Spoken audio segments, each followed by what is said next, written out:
Hello friend, কেমন আছো সবাই? আশা করছি সকলে অনেক ভালো আছো। নতুন একটি রেসিপিতে তোমাদের সকলকে স্বাগত। আজকে আমি বানিয়ে দেখাবো আমলকির আচার। এইভাবে আমলকির আচারটি খেতে অনেক ভালো লাগে। আমরা সবাই জানি আমলকি আমাদের শরীরের জন্য কতটা উপকারী।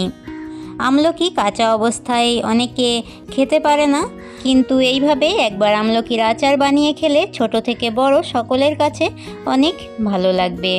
তোমরা যারা প্রথম আমার চ্যানেলে আমার ভিডিও দেখছো, আমার চ্যানেলটিকে সাবস্ক্রাইব করে দিয়ে পাশে থাকা বেল আইকনটি অল করে রাখার অনুরোধ রইল, যাতে আমার নিত্য নতুন রেসিপিগুলো তোমরাই প্রথমে দেখতে পাও। আমলকিগুলোকে জল দিয়ে ভালো করে কচলে ধুয়ে নিয়েছি। এবারে আমলকিগুলো একটু সেদ্ধ করে নেব। তার জন্য এখানে একটা পাত্রে জল গরম করতে বসিয়ে দিয়েছিলাম, দিয়ে দিলাম সামান্য লবণ। এবারে আমলকিগুলো দিয়ে 2 থেকে 3 মিনিট মতো আমলকিগুলোকে সেদ্ধ করে নেব।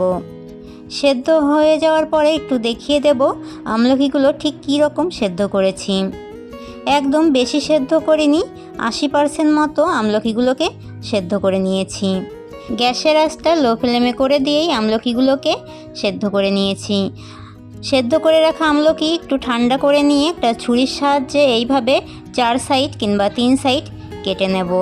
এইভাবে কেটে নিলে আমলকির আচারটি অনেক ভালো লাগবে আর মশলাগুলো আমলকির ভেতরে ভালোভাবে ঢুকে যাবে। সব আমলকিগুলোকে সেম একইভাবে কেটে নিয়েছি। এবারে আমলকির আচার করার জন্য কড়াইতে দিয়ে দিলাম সরষের তেল। তেলটা ভালো মতো গরম করে নিয়ে গ্যাসের আঁচটা লো ফ্লেমে করে দিয়ে আগে থেকে সেদ্ধ করে রাখা আমলকিগুলো দিয়ে দেব। আমলকিগুলোকে হালকা ভেজে নেব। আমলকিগুলো হালকা নাড়াচাড়া করে এবারে দিয়ে দিচ্ছি স্বাদ মতো লবণ, সামান্য হলুদ। লবণ আর হলুদটার সাথে আমলকিগুলো আরও 2 মিনিট মতো ভেজে নিয়েছি। 2 মিনিট পরে দিয়ে দেব সামান্য জল।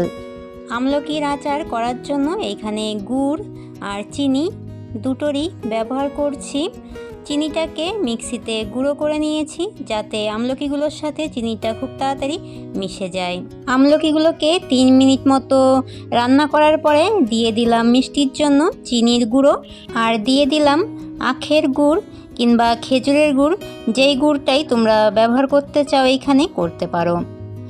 এইখানে কিছু মশলা আগে থেকেই আমি ভেজে মিক্সিতে পেস্ট করে নিয়েছি। মশলাগুলো নিয়েছি গোটা মৌরি, গোটা জিরে, গোটা ধনে, তেজপাতা, শুকনো লঙ্কা।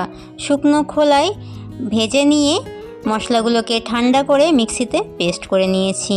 আমলকিগুলো ঠিক এই রকম সেদ্ধ হয়ে যাওয়ার পরে দিয়ে দিলাম আগে থেকে পেস্ট করে রাখা সব মশলাগুলো দিয়ে আরও 1 মিনিট মতো হালকা নাড়াচাড়া করেই নামিয়ে নিলেই আমলকির আচারটি হয়ে যায়।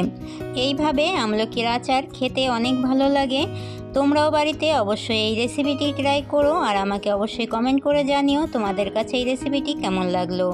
রেসিপিটি ভালো লাগলে আমার চ্যানেলটিকে সাবস্ক্রাইব করে দিয়ে পাশে থাকা বেল বাটনে ক্লিক করে রেখো, যাতে আমার নিত্য নতুন রেসিপিগুলো তোমরাই প্রথমে দেখতে পাও। আজকের মতো এতটাই। সকলকে টাটা।